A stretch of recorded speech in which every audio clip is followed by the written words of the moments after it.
Hi, I'm Heather from booktubes. Sorry if you can hear my neighbors mowing. There's literally always somebody doing yard work. It's the worst.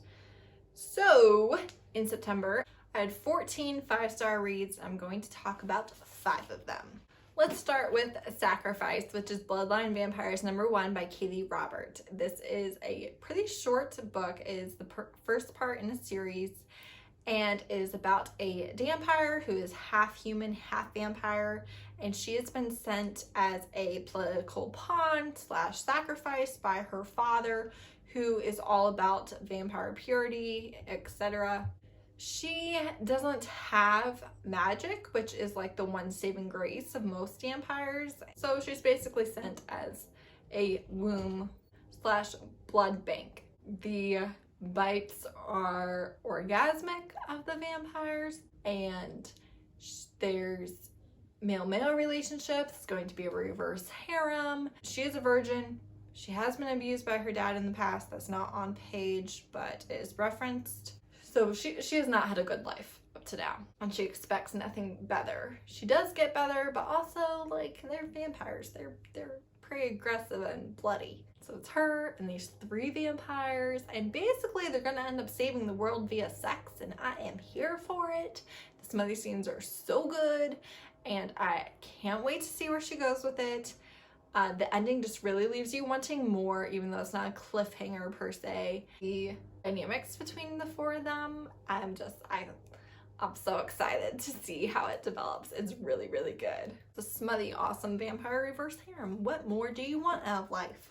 Next, I have When a Scot Ties the Knot, which is Castles Ever After #3 by Tessa. This one is a quiet, artistic heroine who does illustrations and is trying to be taken seriously in like the scientific community. And when she was a teenager, she made up a fiance to get out of the London season, because if you don't know, if you're nobility, there's basically a new season every year. All of the girls who just became of age are presented as possible wives. Everybody else who's not on the shelf yet is presented as possible wives. It's balls and lots of activities and lots of crowds, and that's a major issue for her. So she makes up a Scottish Highlander captain fiance and writes him letters, and 10 years later he shows up at her castle and wants the marriage, mainly because he wants the castle. He has committed to taking care of his men, and the ones who didn't have a home to go back to, he wants to give them a home. So he has his own issues. He's mad at her. He's not happy about it. He blackmails her into a marriage. She is falling for him. Their communication is cute, and I loved it.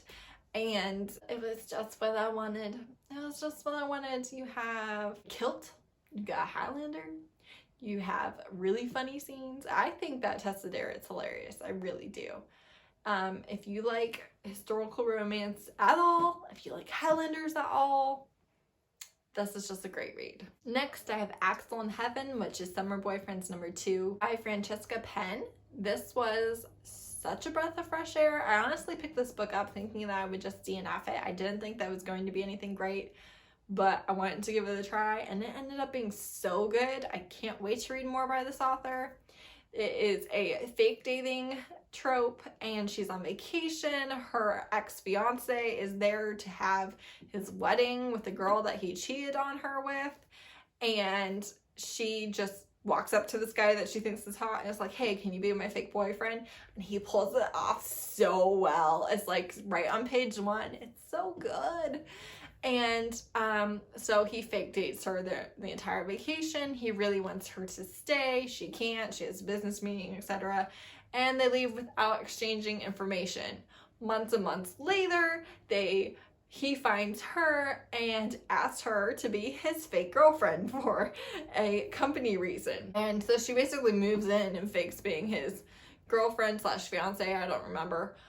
But so good. It's an interracial relationship. She is black, he is white, and there isn't racism in here really. There's some things where you're not sure if the reason's going to be racism or not, and it's always not. He does suffer some violence towards the end and has to go to therapy. And it was kind of cool because she saved him. So it was great. He's like a Thor lookalike. And they're like so into each other. And I loved it. I loved it. This was just a great book. Like I said, I've never read anything by the author before, but I really can't wait to pick up more of her books. The author is Black, so I think a lot of her main characters are Black, but a lot of her love interests are varied. But I thought that it was just so well done. Next is Lil Dub by Layla Frost. I loved this book so much. I love Layla Frost as an author, but she doesn't write a lot of books. She has a pretty small back catalog, and this was her first book that she's released in a while, so I was so excited for it.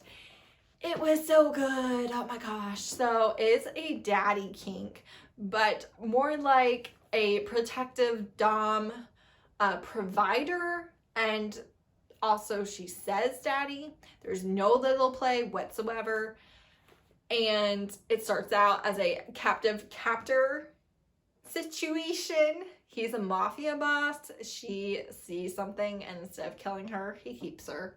And at the time, she is 17. Nothing happens between them until she's 18. Like, nothing at all. Like, she has no idea that he's even into her until after she's 18. And he gives her the choice. He doesn't hold anything over her head or anything like that. But it's just, he's like so alpha and powerful, but also like he'll do anything for her and just wants to make her happy and continuously tries to find ways to make her happy. And it's phenomenal. It's an age gap.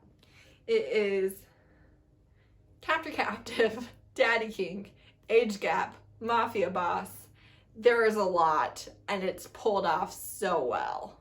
Last but not least of all, in fact, it's the very first book I read in September, is The Queen's Line, which is the first in the Inheritance of Hunger series by Kathryn Moon. Princess Bryony is the crown princess of her country, but she lacks the magical hunger. This is a requirement for the ruling family, and it's basically an insatiable sexual appetite, and she doesn't have it at all.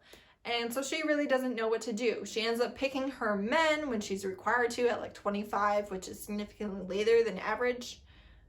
25 in the 20s, something like that. It's significantly later than average for her family. She doesn't know what to do. And it's her trying to figure out the political situation in the country, which is not as she's been told. She's smart, she's clever, willing to learn new things, to admit that she doesn't know everything, and to adjust based on incoming facts. I love her harem so much. There's like one guy that's super duper sweet. There's two that are actually lovers and want to be part of her harem so that they wouldn't be separated. There's one who is the king of thieves, and he's older and grumpy and wants nothing to do with her, and she doesn't get with him in the first book, and I really hope they get together in the second book because like he's my favorite.